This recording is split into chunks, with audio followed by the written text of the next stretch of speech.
La Magdalena. María Magdalena siguió a Jesús tras su conversión.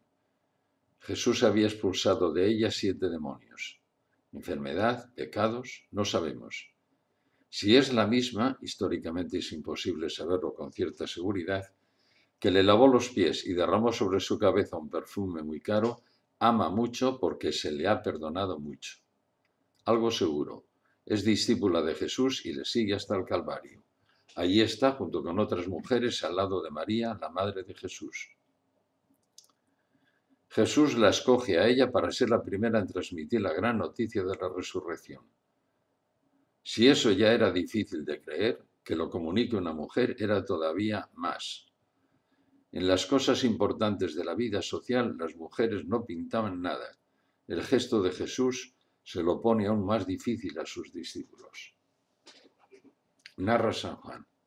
Estaba María junto al sepulcro fuera, llorando, y mientras lloraba se inclinó hacia el sepulcro y ve 2 ángeles de blanco sentados donde había estado el cuerpo de Jesús, uno a la cabecera y otro a los pies. Dícenle ellos: «Mujer, ¿por qué lloras?». Ella les respondió: «Porque se han llevado a mi Señor y no sé dónde lo han puesto». Dicho esto, se volvió y vio a Jesús de pie, pero no sabía que era Jesús.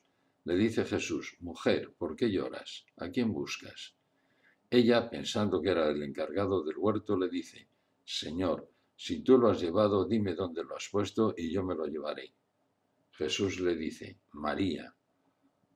Ella se vuelve y dice en hebreo: «Rabní», que quiere decir maestro.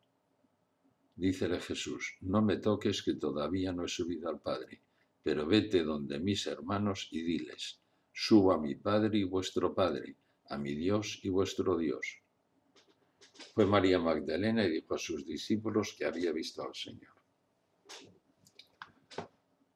Tras el anuncio de la Magdalena sería lógico una gran alegría en el grupo, pero cuesta creerla. En el fondo, su situación es similar a la de muchos cristianos de hoy día. La fe y confianza es mucho más que saber. Hay que sentir a Jesús vivo en medio de nosotros. Una anécdota. Celebrábamos la Pascua. Sentimos la presencia de Jesús entre nosotros. A medianoche salimos al escampado. Gritábamos: «Jesús, Jesús, Jesús». Los soldados que hacían guardia en el cuartel próximo comunicaron a sus jefes que se trataba de unos chicos algo bebidos. Algo parecido había pasado 2000 años antes en Pentecostés.